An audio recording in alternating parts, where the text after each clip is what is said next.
Hi and welcome back to the channel. It's true, my name is Norf. You now have a presentation to give and you spent hours, or maybe not, developing the content, and it's great content. But how do you get started?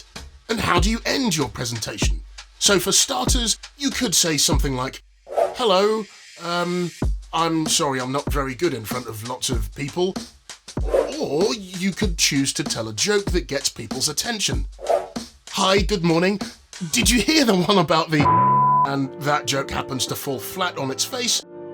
Or do you say something that is completely unrelated to your message?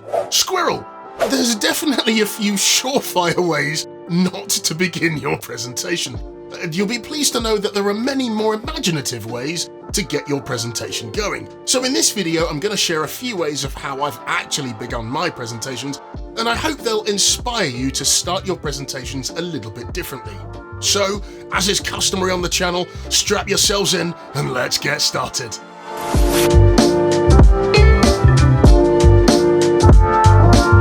If you've spent any time on the channel, you'll know that I'm a huge fan of great presentations. Why? Because of what's in it for the listener.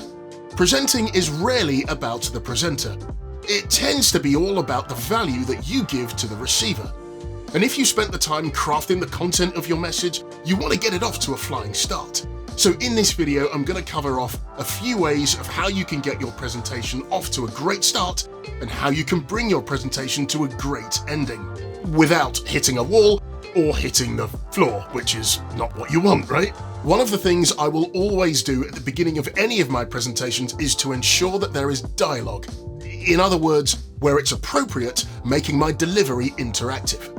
This does take a little bit of practice. However, anyone who's attended any one of my presentations, workshops, or training sessions will attest to the fact that during my opening sentences, I will state, this session is interactive.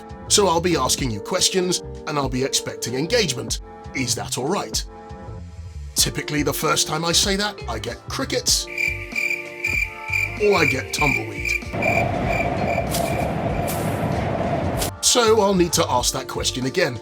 And it's usually at that point I get a positive response from my audience who know, gracious, Norf's actually quite serious. Why? Because I want anyone attending any one of my sessions to walk away with a sense of being involved in what and where they have just spent their time. Simply put, I want them to walk away with value. Here are a few ways that you could start your presentation so your delegates get a sense that they too will walk away with value. Depending on what your presentation idea or topic is, how can you get your audience thinking before you've delivered any of your content? Coming up with a great anecdote is true brilliance. What's the hook?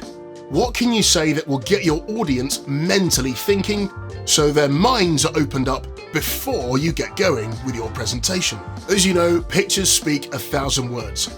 I've started off a recent virtual presentation by showing a picture, and I've simply asked, what's wrong with this picture? I purposely left some time for my delegates to review the picture and to formulate some sort of initial thought before asking for their view. I did actually get a response because of how I initially set up my delivery in the beginning, the fact that I was expecting interactivity.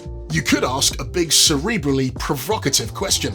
Again, dependent on the content you're going to present, a big question could be highly appropriate to start off your presentation with, and more importantly, to continue the discussion afterwards. You could set a challenge. Competition is always a great notion, especially among sales teams. Okay, so you've got started and you're well on your way to delivering your content. You know it's going well, the delivery is excellent, your delegates are interactive and really engaged, and your content is resonating with them. How then do you end your presentation? You may know I'm a massive fan of the number 3. So there are 3 things I regularly do to wind up a typical presentation that I would deliver. Recaps, summaries, and takeaways. 3 big things that if you're not doing, you're missing a trick. If your presentation is to share knowledge, I've heard some use the phrase in closing or in summary or another variation. It's important to signpost or signal the end of your presentation. I've also heard some say, if you only hear one thing today, it's X. Personally, I prefer to give 3 things. Typically as humans, we can remember 3 things. It might be more difficult for some than others, but typically we can remember 3 things. So taking that statement, I would change it to, from my message today, I'd like you to remember these 3 things. Start strong, deliver your content well, and end well with a CTA. Alright Norf, you've done it again. What's a CTA? A CTA is a TLA. A TLA is a 3-letter abbreviation, and a CTA is a call to action.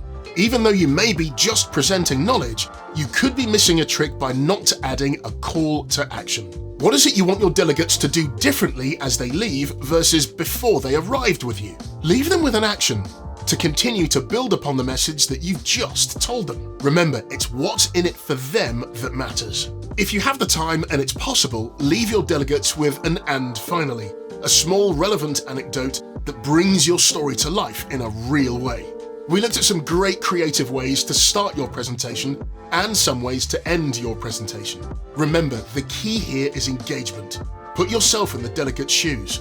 What will they walk away with once they've finished listening to your message? Lastly, one of my favorites is to extend your digital hand. Offer your delegates the opportunity to connect on your relevant social media channels and to continue the conversation. For me, I'm a big fan of LinkedIn and Instagram with a touch of Twitter. These are just a few powerful standout ways I choose to end my presentations with. You could probably consider doing the same if you're looking to level up your presentations. My challenge to you is to try out some of these things and let me know how you get on, especially on what feedback you receive from your delegates and/or your colleagues. Be sure to leave me a comment below and tell me what was different or what's changed. Whilst you're leaving a comment, if you found this valuable, please do give me a thumbs up. Also be sure to subscribe to the channel if you're not yet subscribed and hit the bell notification so you don't miss out on when I upload brand new content to the channel. Again, thank you for choosing to spend your time here. I hope your next presentation is a knockout and I'll see you next time.